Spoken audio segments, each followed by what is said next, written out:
We believe that the total loss of life thus far, 75 Kentuckians away either outside of Hopkins County or have not been reported to the coroner.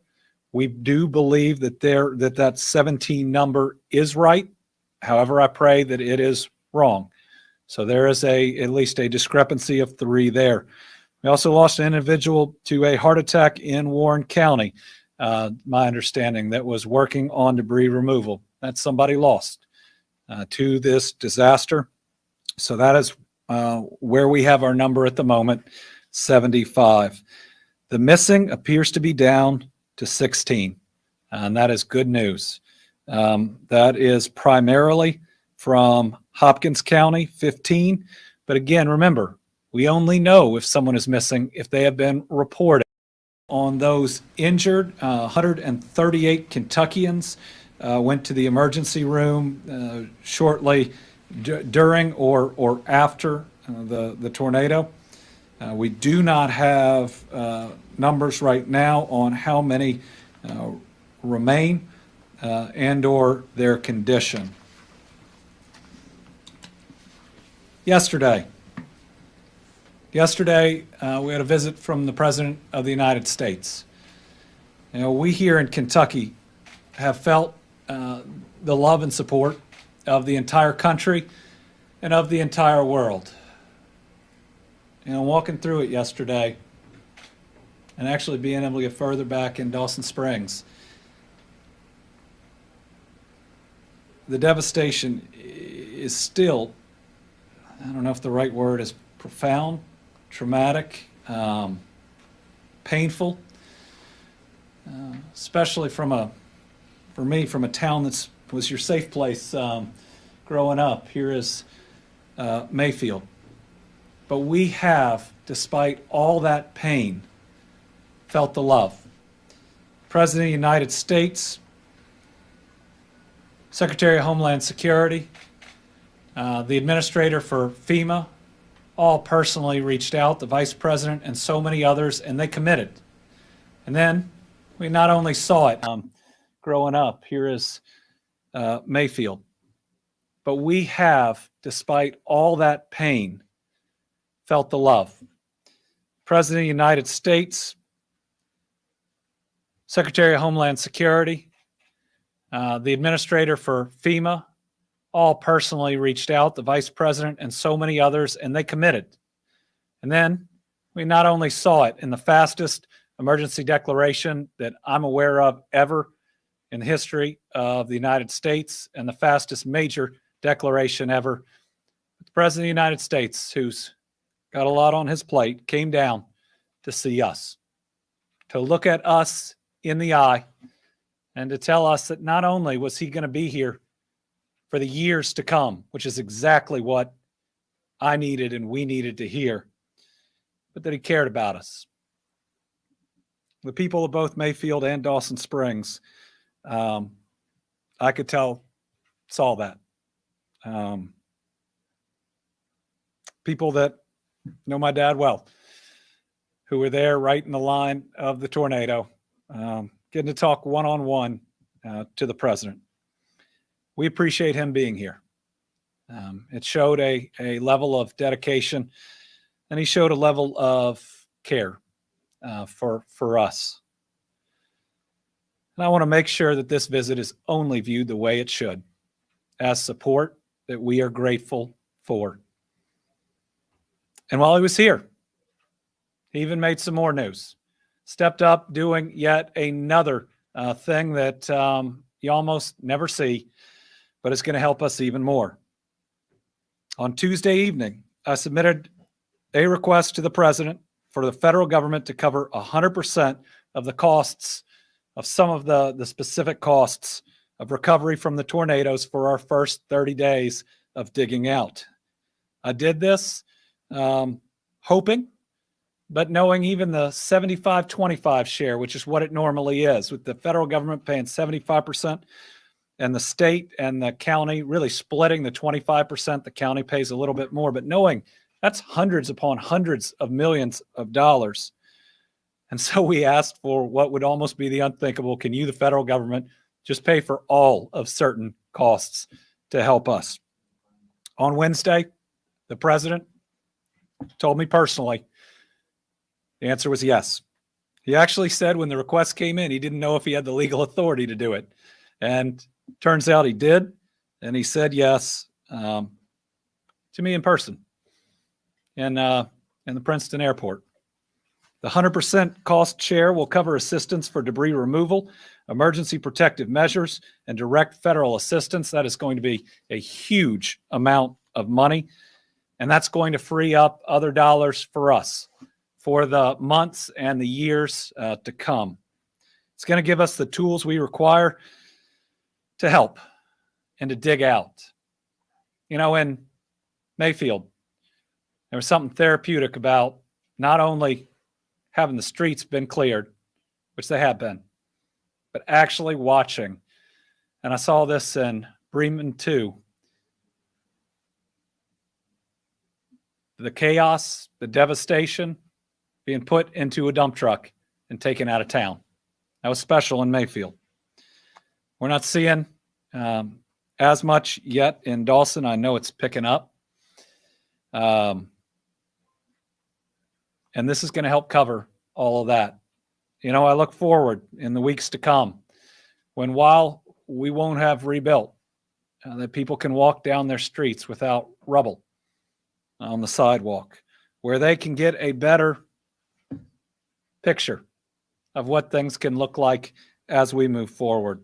Whether it was yesterday's visit or this new 100% coverage, federal government has done absolutely everything that we have asked them to do, and we've asked for some things that were hard for them to say yes on.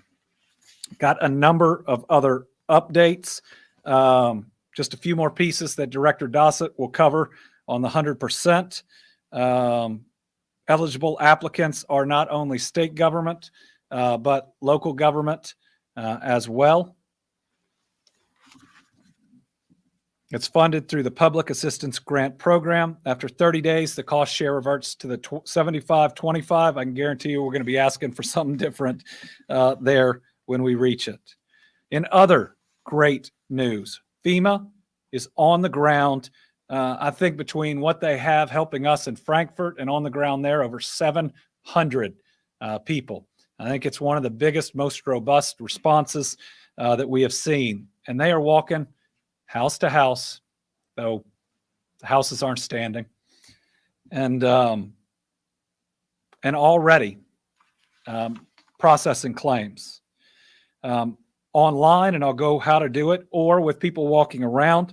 We've already have 5,500 registrations in the system, and I can't believe this, but they've already made payments from FEMA. We've got at least $550,000 that have gone out the door. We're on day 6. There will be millions that go out the door, but it is incredible. I was surprised when I heard this morning that money is already going out the door. That is really special. Let's show the slide about ways that you can sign up for disaster assistance, and Director Dossett's going to go over this again. First, there's disasterassistance.gov. It's available 24/7. We have seen significant signups on it. It can be used to register for disaster assistance, but also to check your application status, which you can in real time.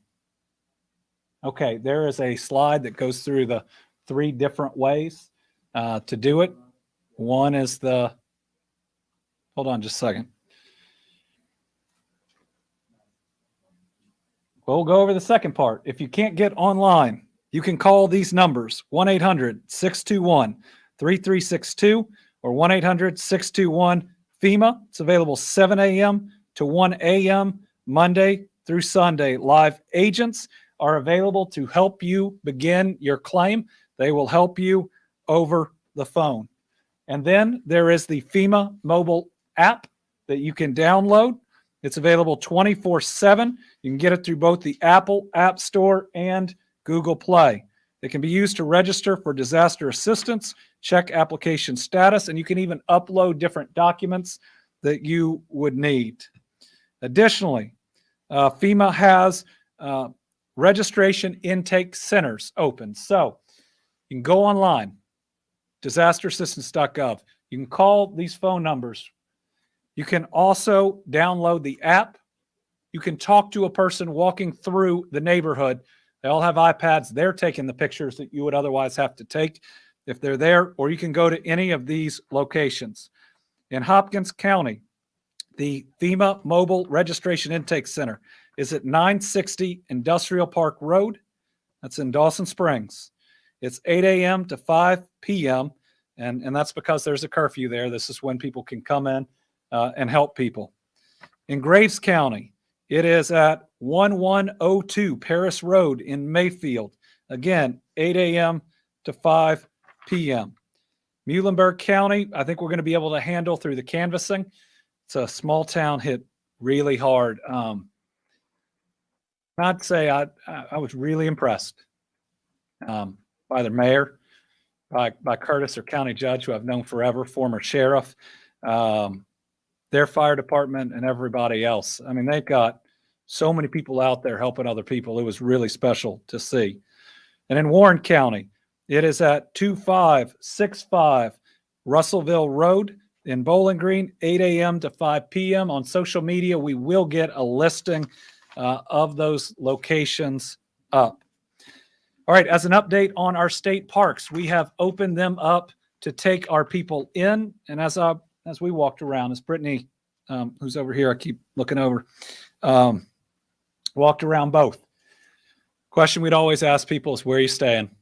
And if they were sleeping on somebody's couch, we were telling them, come to our state park and let us take care of you. I got to speak to some people that are out at Penny Ryle, and I said they're taking great care of everybody out there.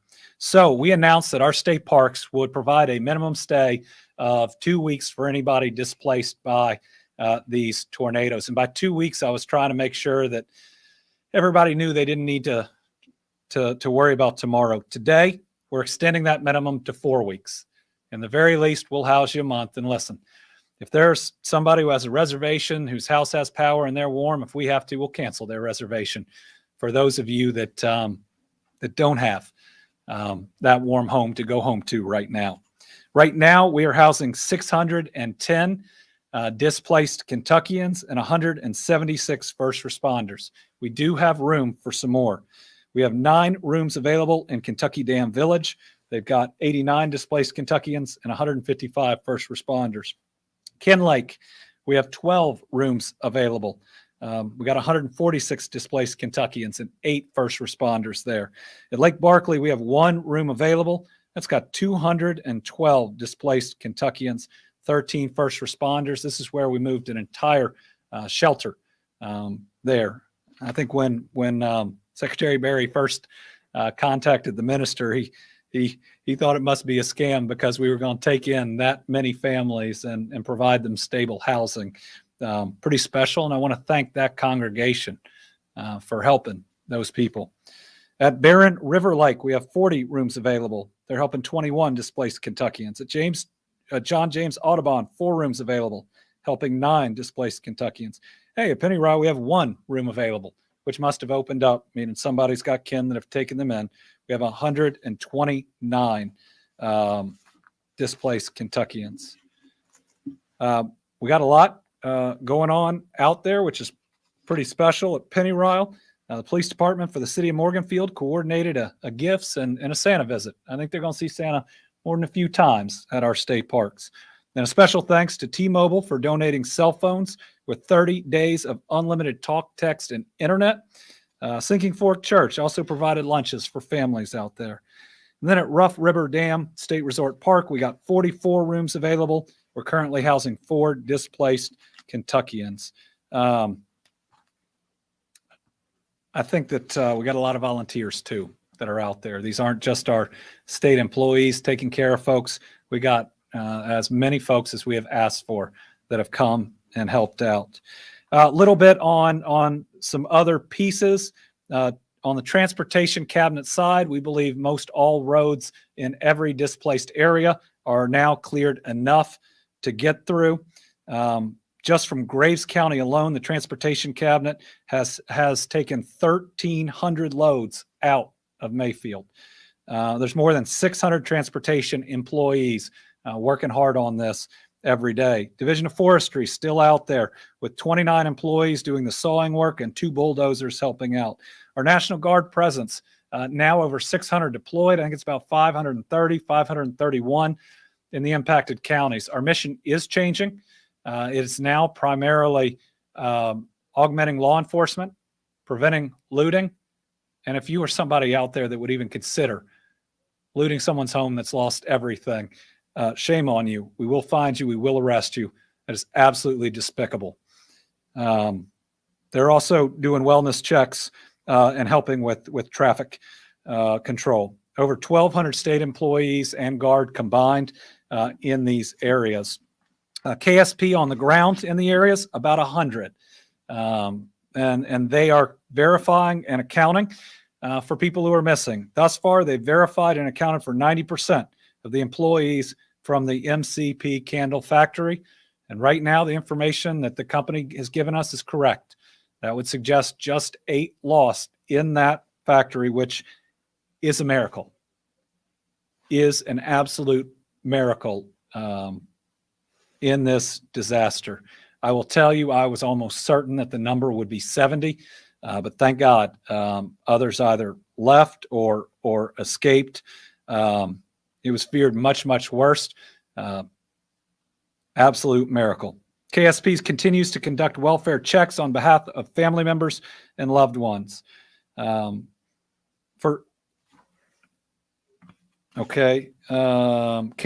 is asking, we don't need that. KSP continues to use rapid DNA technology to assist in the identification of victims. Again, we need any family members of missing persons to come to where they're doing this, His House Ministries, between 10 a.m. and 5 p.m. today, any day, to submit DNA.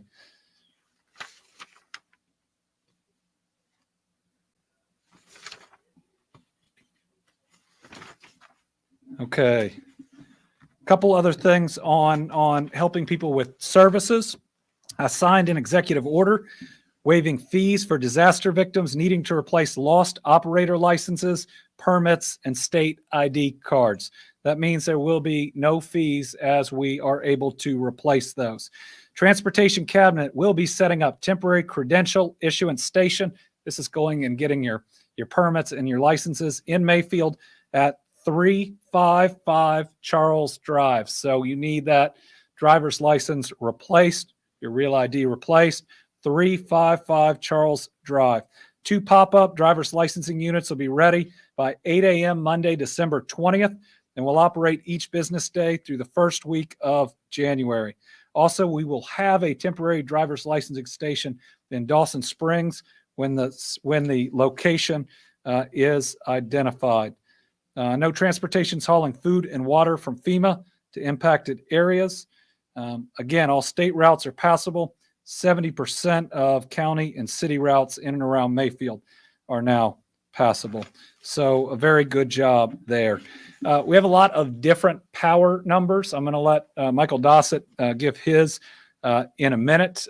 It's really hard, though, because we can restore the main power lines, but then there are still so many that are out there. The TVA has been doing really good work. Their overall power system remains stable and secure. They have restored power to 18 customer connection points. Western Kentucky Rural Electric Cooperative, Murray Electric System, Benton Electric Service, Glasgow Electric Plant Board, Lexington Electric Service, that's in Tennessee, Pennyrile Rural Electric Cooperative, and Gibson Electric Membership Corporation. Still working on Mayfield, but just because you are able to restore power to those cooperatives, still the connection points between them and houses in many places has to be rebuilt. Looks like they got at least 21 crews, 160 individuals out there with more contractors than that. Team Western Kentucky Relief Fund, now $15.9 million with over 93,000 donations. We are providing the first set of funds, which are going out the door to cover funeral expenses. Nobody has to apply. We're contacting the individuals directly. One of the next areas we're going to look, which is really important, is how we can help some uninsured homeowners. If you know Dawson Springs like I do, or Mayfield like others do, in these and other areas, it hit neighborhoods of people that were already struggling to get by. And it's not that they didn't want to have homeowners insurance, it's that they couldn't afford it. And so we're going to look at using this fund to help, because the individual assistance from FEMA, we're going to look for all different sources, is capped at $37,900. And that can go, if you're insured, above your insurance. But for those that don't have it, that's not going to be enough to rebuild. So we're going to look at how we can augment those families with this fund. Those that are already struggling shouldn't be struggling more after this thing is over with what they have already gone through. I'll tell you what, we got a couple of other updates on unemployment insurance and others, but after that, Brittany, I think we could use some really good news if you'll continue to update us on how these kids who've been through the worst are going to have the very best Christmas in the history of Kentucky.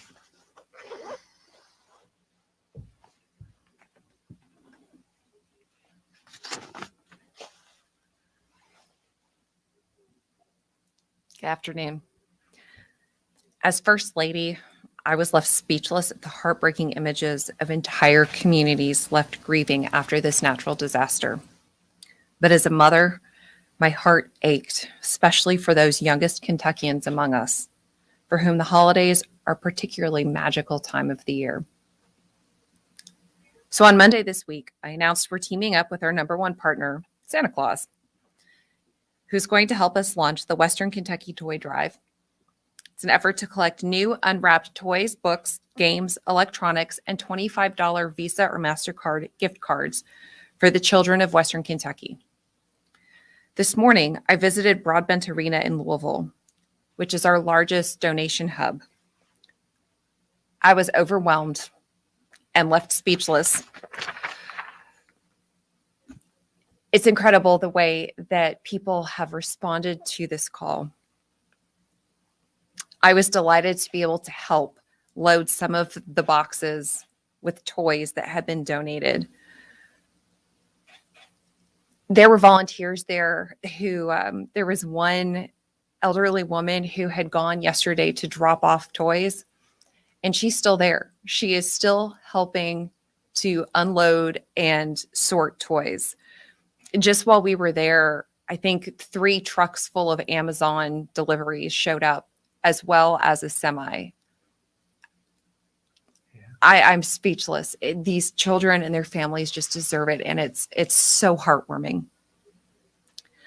So while we are still collecting toys, we have to shift from the collection to the delivery of these items. Specifically, we are in need of gift wrapping supplies, as well as more $25 Visa or MasterCard gift cards, and items for older kids and teens like electronics, video games, athletic gear, and bikes. And of course, books and art supplies are always needed as well. We will continue to accept donations until Saturday, December 18th. If you are able to contribute, please visit firstlady.ky.gov/toy drive to find the location nearest you. I think it's also important to remember that every donation counts. It is not too small or too large. There will be a child with joy because of your thoughtfulness. These tornadoes and the loss they inflicted would have been devastating regardless of when they happened, but the proximity to the holidays just somehow makes it a little more painful.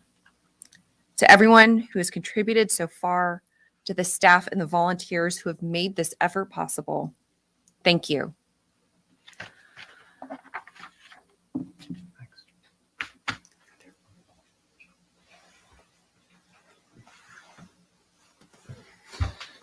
I may have said this yesterday or the day before, and as we were learning that tens of thousands of gifts were coming in, I said to Brittany, after Christmas this year, what are the parents going to do next year?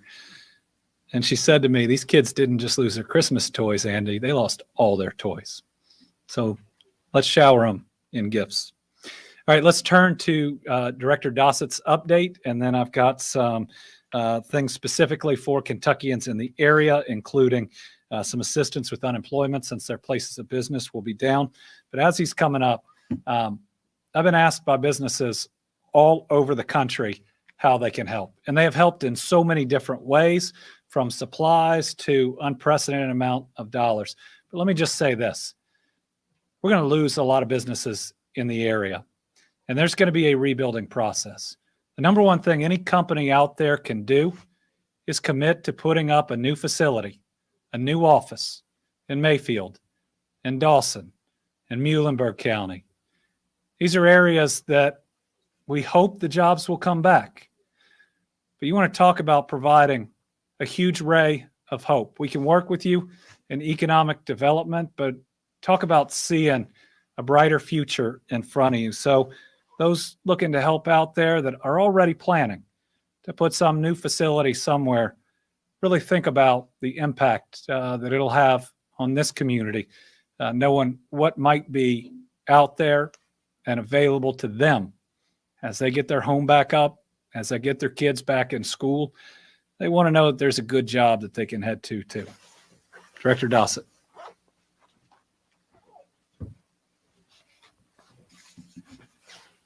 Thank you, Governor, and good afternoon. Let's start with the warning slide first. So just a little historical reference. You can see the track here of the tornadoes, and these are the main tracks. Each one of these colored boxes are NWS warnings, and they come in a variety of different patterns. The most severe are obviously tornado warnings or severe weather warnings, and you can see the tracks that they have taken. These began, and I'm only showing you the warnings from 0 hour, which was somewhere around 8:30 p.m., all the way through the end of the storm track. And during that period alone, there were 92 NWS warnings put out all over the state. And they range from radar indicated tornadoes to severe weather to squall lines and flash flooding.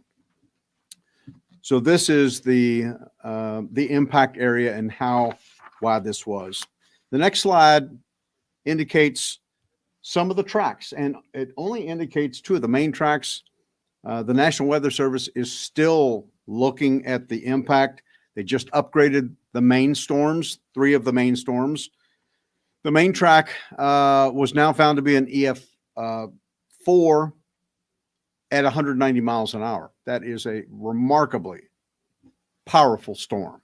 And as you can see the results from all the video and the coverage of Ground Zero. Moving into some of the impacts that we're now working toward. So total declarations, there are 23 counties that have declared during the storm. And cities are Bowling Green, Cave City, Horse Cave, Munfordville, Park City, Princeton. This is just a preliminary list, and these are just the data that we have in the system right now. The search and rescue efforts have moved from concentrated efforts to wide area searches. And this is just to ensure that no area has been left untouched. Moving into the power, really good news. Again, and I've talked about this during all of the briefings, the power company is extraordinarily efficient at restoring power. It is just the conditions they find when they enter the state. So currently we have only power outages at 3,280 connections. I will tell you that 2,000 of those services cannot be restored, and they will not be restored for weeks and weeks. And that's a very small area, and most of it is Ground Zero in Mayfield and some in Dawson Springs. But it's a very low number that we'll still struggle with, and the generators will certainly be an option. The U.S. Army Corps of Engineers has installed the generator. It's a large generator at Dawson Springs, and that's working well. We also have good news with water and power systems. There are about 2,600 service connections with customers at about 18,000 that only have boil water advisories. We have a bit of good news, and it comes slowly, but it's coming. In Dawson Springs Water Treatment Plant, at 11 a.m. this morning, it was totally restored to power, and that's a big celebration. Next slide on cost share, please. So just a little bit about the relationship and the partnership between Governor Beshear and the president. We've talked about this the day of the event. We were recipients of an emergency declaration. The second day, we received an expedited declaration. The third day, we added an additional 20 counties.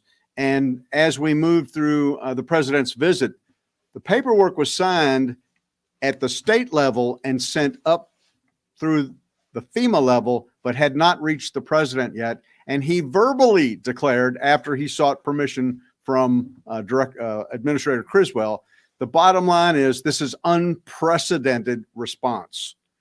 He cut through the red tape, and Governor Beshear pushed it the entire way.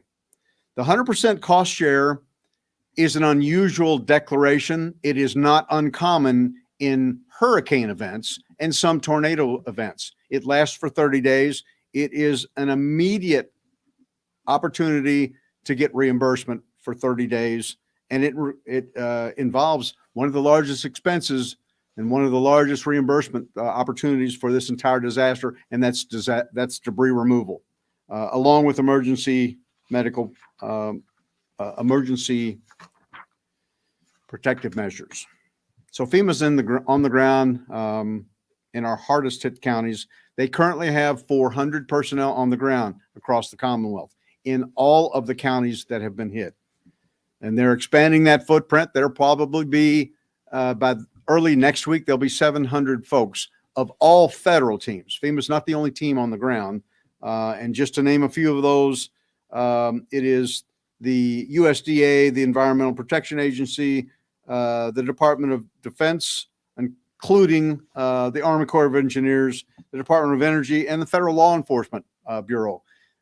We're getting opportunities and responses from the entire federal umbrella, and that's important to remember. We have requested and been granted what's called a Delta Food Package. This is 30,000 meals per day delivered every 3 days. And this is the daily output of what a large area disaster, and those are being allocated in most of our major cities. So this will go on. This request has been filed and will go on for 30 days. FEMA also has opened the mobile registration centers. The governor talked to you about those locations. And there are three ways you can register, certainly online, a telephone number, and then the mobile centers will be announced. We're not giving out all the locations currently. It takes a few days for them to travel from other parts of the country. We'll be putting many of those mobile centers into the impacted areas, and we'll publish a schedule as soon as it's available. So FEMA's also providing us tarps, COTS generators, infant kits, and pandemic shelter, along with water.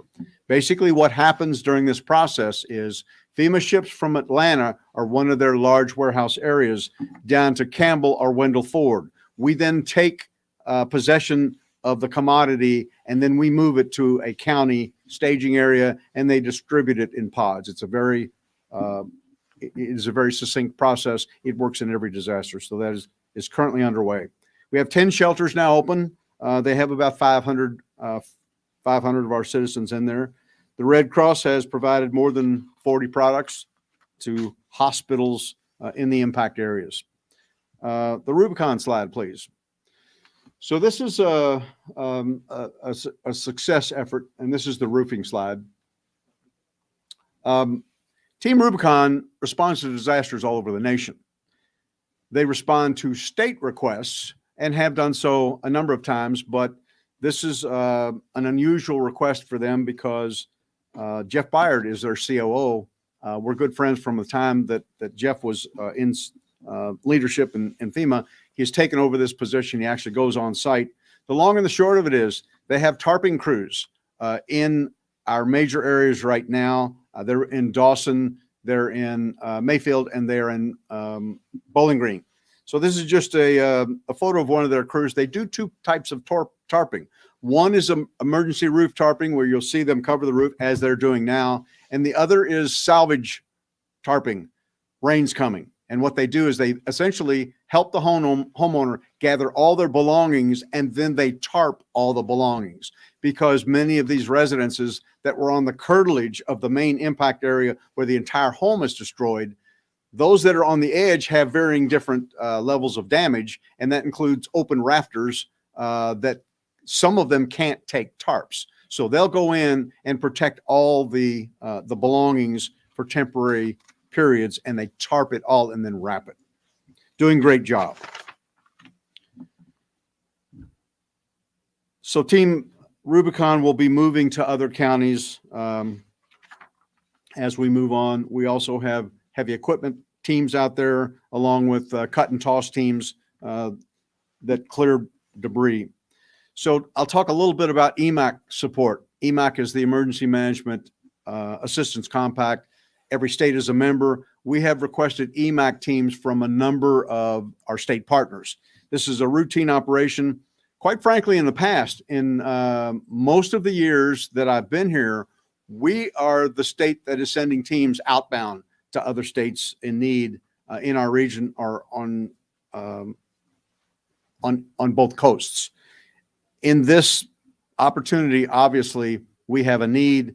We've advertised EMAC missions, and we currently have 8 teams responding to the Commonwealth. Some are on the ground. We have IMT teams from Florida.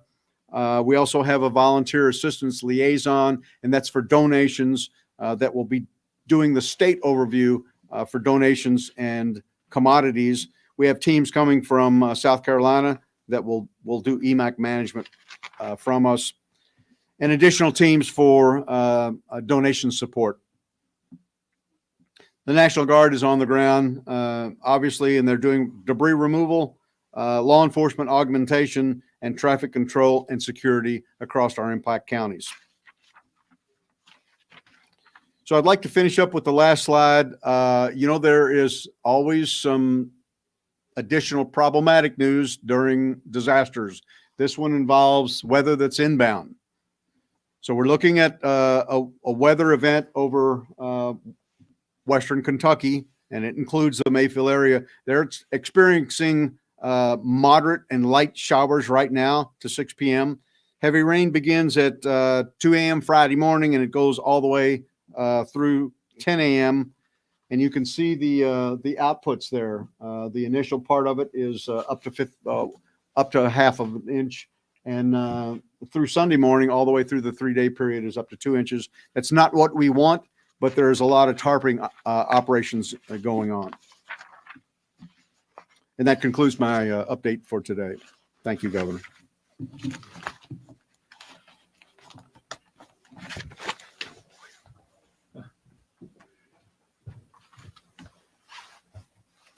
It's not right that people who've had their homes knocked down and are trying to salvage it are now having all this rain on top of it. It's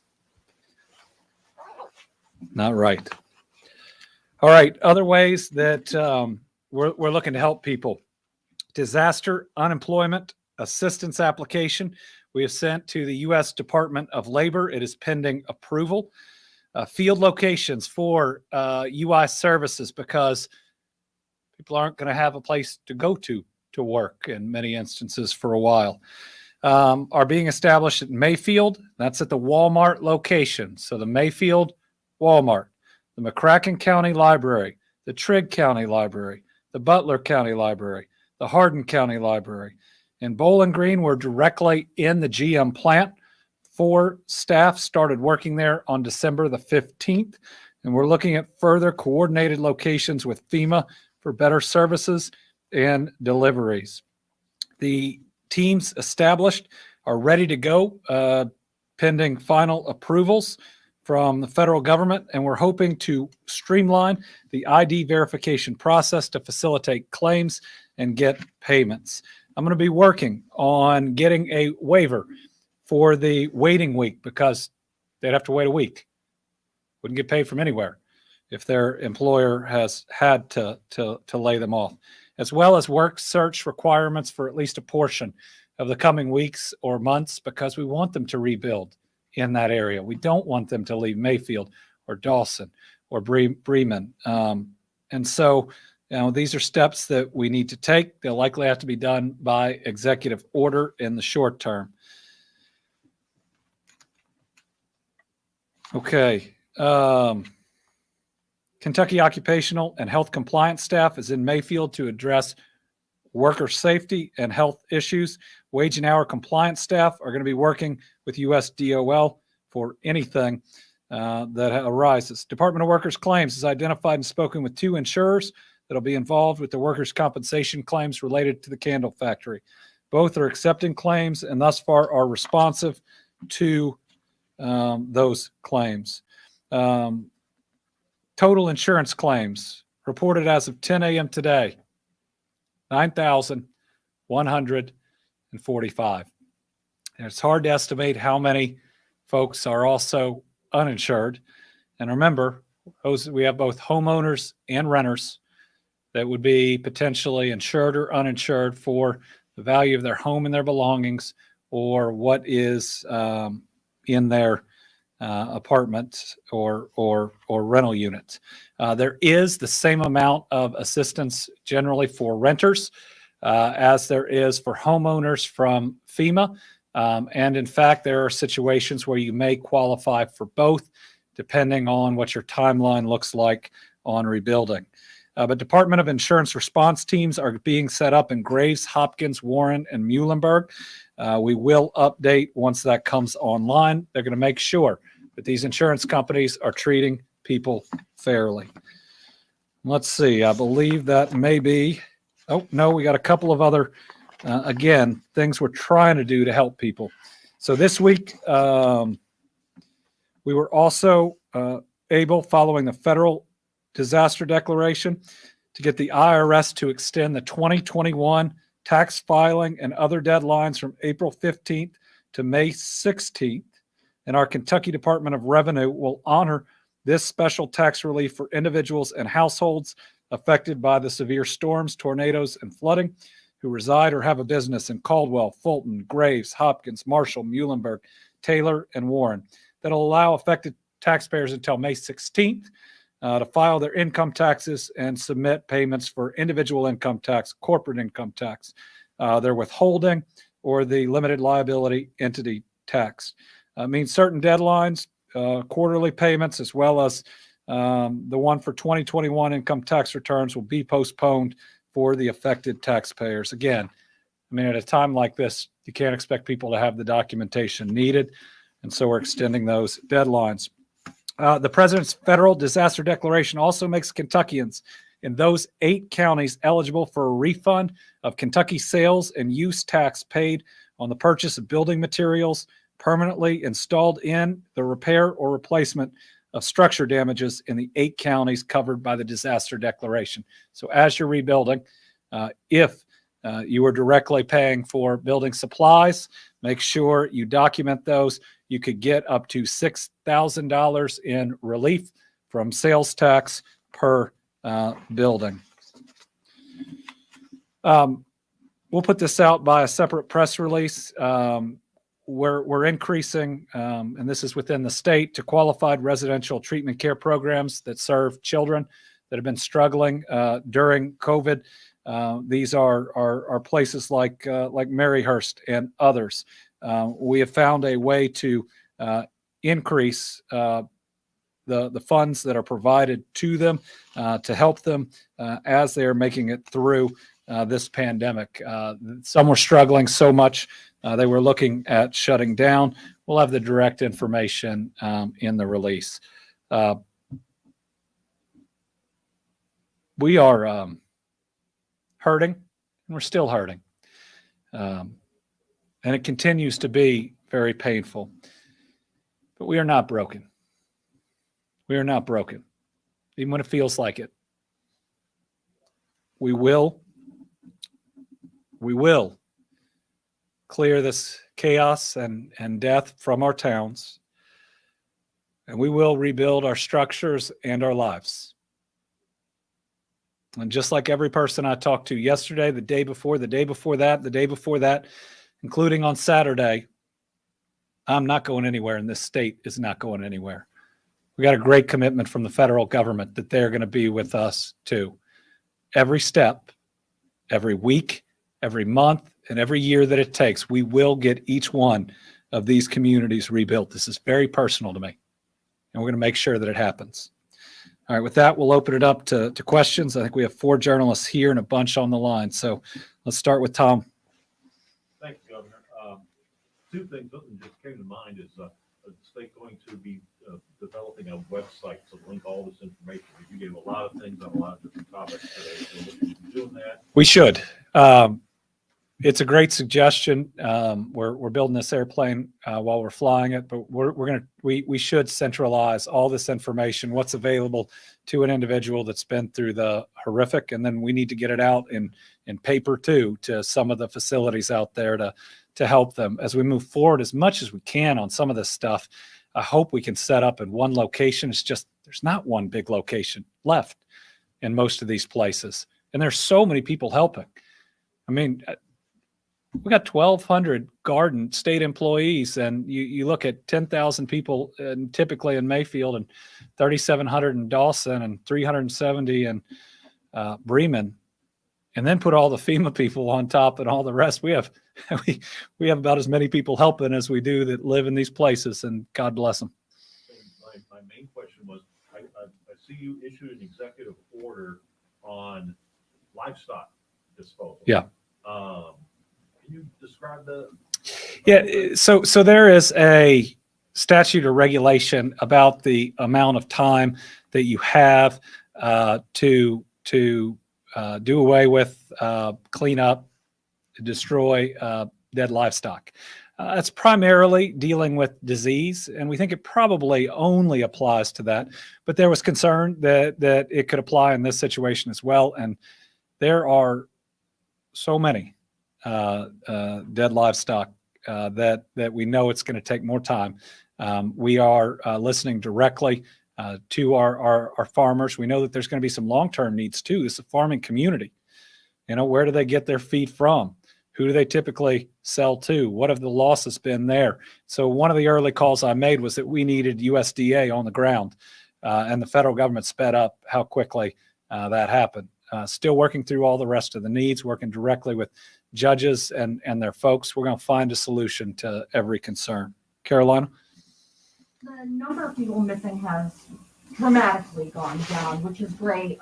Does this help the state kind of figure out where our death toll will stand, or is there really no way to figure that out at this point? So every day that passes, the range of our death toll becomes more certain, and the likelihood that we will have significantly more death lessens. I am hearing at least rumors that we will add one today, and perhaps someone unexpected. Our number missing requires someone report them missing. And so there may be more that are out there. I hope that additional deaths that we see will be in single digits. They could come from people that we find.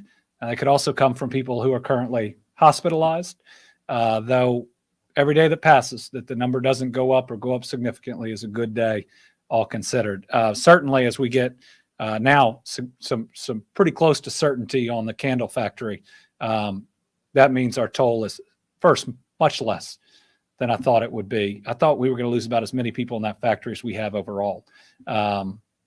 So it's I think we're getting closer and closer to what that final number will be. Phil. Governor, do you have any thoughts about the litigation that's been filed about the candle factory, the allegations that workers were forced to work with the tornado on them? Yeah, I know litigation has been filed in the candle factory, but I don't have any independent knowledge of any of the allegations that are there. I did see it, and I've never seen anything like the total wreckage and steel and I mean big trucks that I say they're on the roof. The roof wasn't there.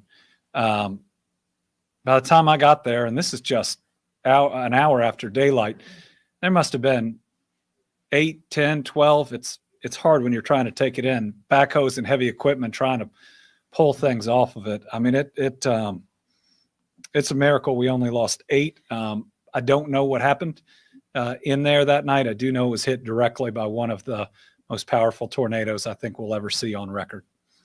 Lawrence. First, a quick clarification. The 75 number today, is that one more than yesterday? One above yesterday? Yes, it adds that individual in Bowling Green that is reported to have had a heart attack in the cleanup. We heard the president's public comments. Can you give us some insight into private conversations you had about Sure. Kentucky? The president was very caring from the moment that he landed. I think he from our private conversations, 2 things were clear. Number one, that he genuinely cares, and that was evident. And it was evident when the Secret Service was trying to get him to go this way, and there was a family over that way, and it was absolutely clear. And second, that there is a full commitment by the federal government, even to do things that they've never done before to help us. We have gotten a yes on virtually everything that we've asked for, and the speed at which we've gotten them is incredible. So to him, to our FEMA administrator, to our Secretary of Homeland Security, and everybody in between, the federal response could not be better than it has been. Al Cross.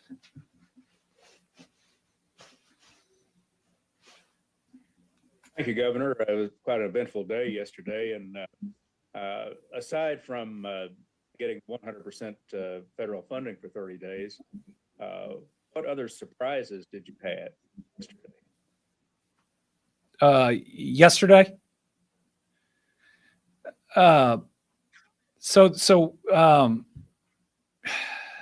First, there were really tough moments yesterday. I had not been able to get that far back into Dawson Springs, and it was even worse than I could tell. And it was painful. But to also see the number of people that would say that they are blessed to be alive was pretty special. And remember, in this, 8 blocks in any direction, nothing standing. Everybody that is sorting through the rubble knows each other. And, it's, I said before, the trauma kind of seeps into your skin.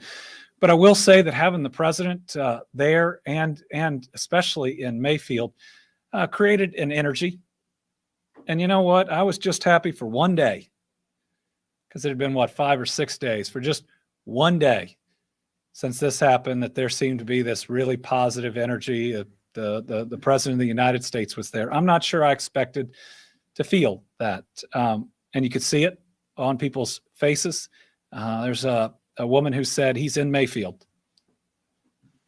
And I think that was the feeling. Whether or not you voted for him or you voted for me, we're both trying to do our very best for you. And I could absolutely see that the president coming to Mayfield and to Dawson Springs. I said yesterday, I never thought I'd get to introduce a president of the United States. I never thought I'd get him to Dawson Springs, but by God, I wish it was for different reasons. Jack Bramer, Herald Leader. Yes, Governor, of the 138 Kentuckians injured, where did most of them occur? Do you have a county by county breakdown of the injured? And do you know how many were injured in the Mayfield candle factory?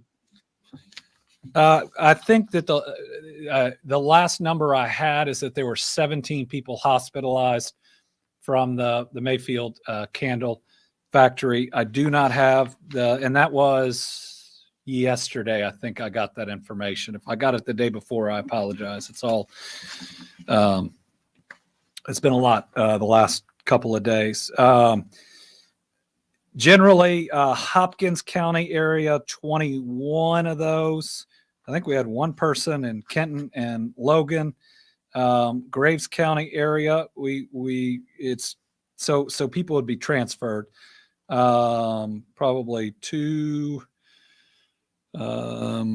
24, those would be there, 26, 52-ish, I think, in the Graves County extended area. Those include hospitals in Paducah.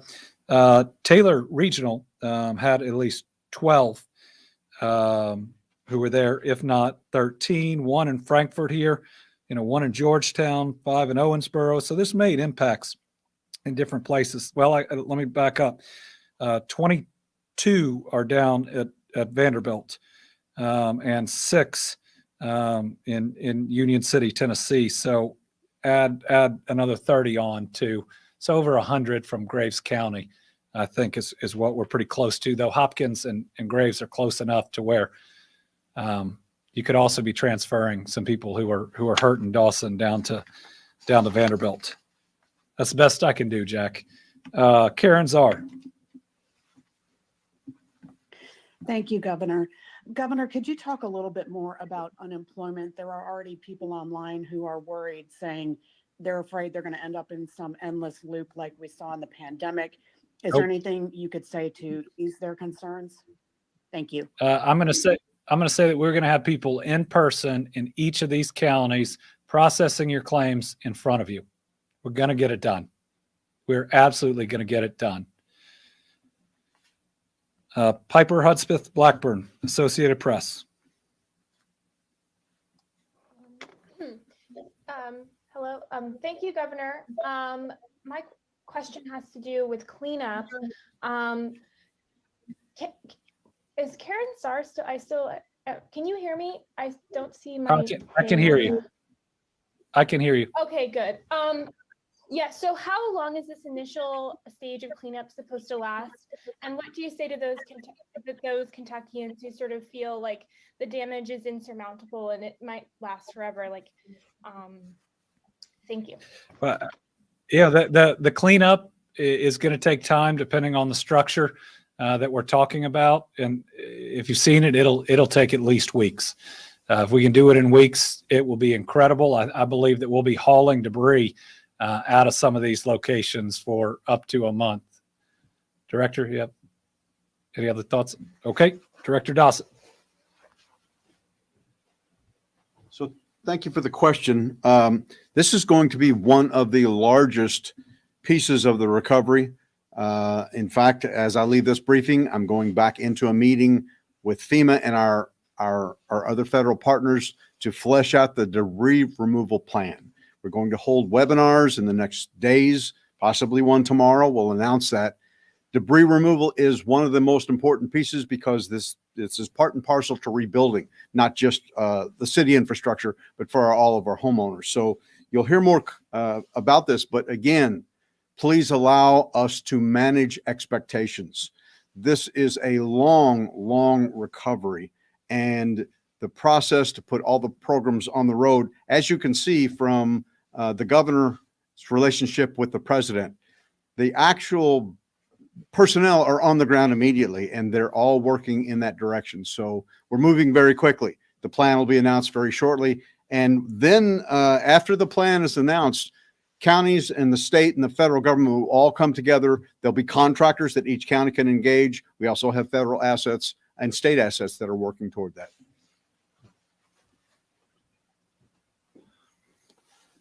From being on the ground, it also depends on which place we're talking about. Bremen had dump trucks up and down the road. They were able to bring in from Muhlenberg County, already loading up.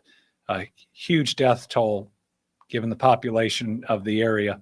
Fewer structures overall in the city. Their debris removal is going to go a lot faster than Dawson, which is huge numbers of homes. Mayfield, which is huge numbers of homes and really big government buildings. So it is ongoing, and a lot of it will depend on the level of resources as they continue. We're going to have every resource from the state. We're going to have every resource from the federal government. We got a lot of great volunteers that are out there right now too. Debbie Yetter, Courier-Journal.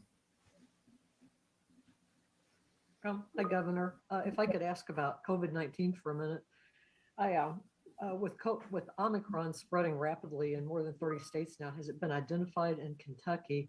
And are you all worried about spread in this area affected by the tornado, with people possibly more crowded together, routines disrupted, and so forth? Yes, worried about spread in the area of the tornado. One of the reasons we're trying to get people out of a shelter and into a state park is we can create a little more distance. We can also give them a room of their own. I have not been notified of our first case of Omicron, but it's here. It's unquestionably here. It's already everywhere, and the speed is significant that it doubles in. The question of what it's going to lead to all depends on the level of infection and some questions that we don't yet know. First, they're trying to figure out exactly how much faster it spreads than Delta. It appears to spread faster, and how resistant it is to what level of vaccination. So those are two questions for how many people will get it. Other set of questions is how sick does it make you? Because it can still do a lot of damage, even if it makes you half as sick, but infects twice as many people. And so it's going to be those two levers that will ultimately tell us where we're going. Also, the amount of therapeutics and vaccinations and boosters we're getting right now will impact that as well. I mean, it looks like if you've had both shots and a booster, if you get that, you're less likely to get it. And if you get it, you're probably going to be okay. I can't imagine that having both shots won't put you in a better place if you get it, about how sick you get in whatever spectrum of how deadly or how sick that it makes you. If you are unvaccinated, you've probably gone through Delta. It's been awful. And it looks like this thing can come right along behind it and reinfect you. So, I mean, please get vaccinated. If you've had Delta, I hope that it provides some level of immunity to you. But after what you've been through, why in the world risk that if you can get a series of shots that ultimately help you out? Corinne Boyer, WEKU. Hi, Governor. You mentioned a couple of challenges authorities are facing, like FEMA going door to door to houses that are no longer standing, and the need for family members of people who are missing to submit DNA. How are authorities responding to those challenges? And then there's some concern among communities about people who are undocumented staying in state parks. Is that a concern they should have? Thank you. Anybody who lost their home, we want to have a place to stay. Listen, if somebody has got kids and all of a sudden have absolutely no place to stay, I want them to have a roof over their head. So we're going to help people out at state parks that lost their home. How we're responding to the challenges, we continue to spread the word, which is the main way, to family members and across the region. Spreading it across the state is really helpful too, as they check in on people.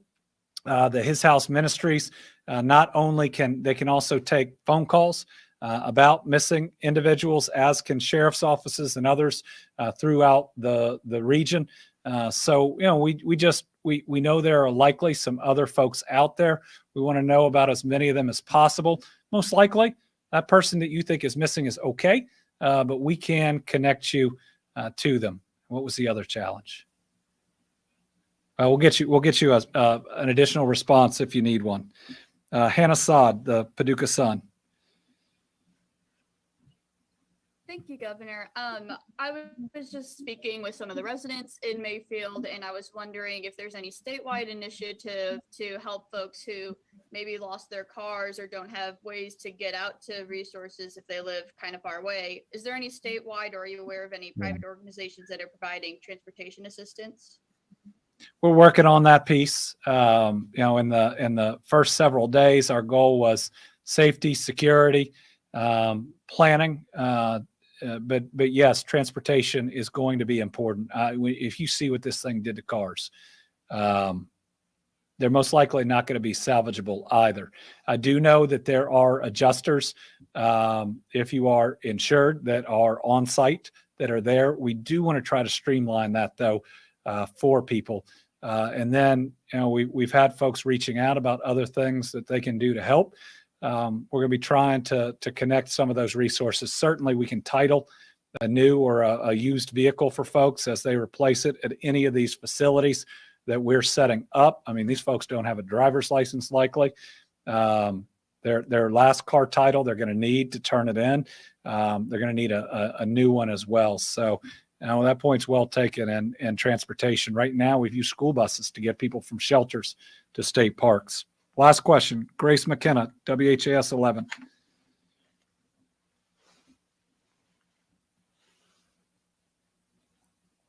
Sorry about that, Governor. I'd like to pivot back to COVID for a quick moment, if we could.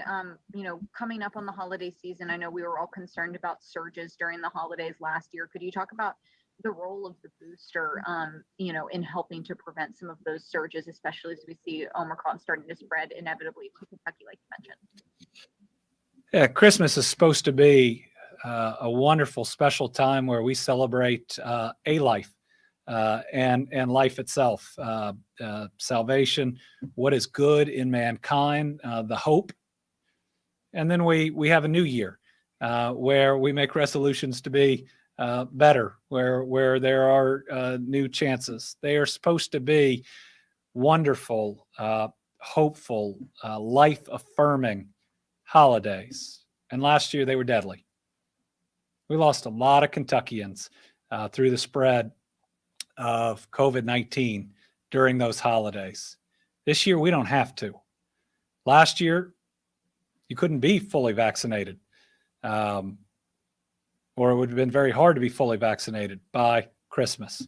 This year, everybody can be. And this year, we have a booster as well because waning immunity is real. I believe the largest single factor in what type of surge that we are going to see over the holidays and into the beginning of the year is how many people get their booster. If you do it, you're pretty well protected. You'll free up that hospital capacity if it comes in a crunch that others will need. So please, for the holiday season, if you haven't gotten vaccinated, go get vaccinated. Even if it's your first shot, go ahead and get it. It'll help. If you've been fully vaccinated and it's time for your booster, go get it. Don't wait until after the holidays. Go get it as quickly as you can.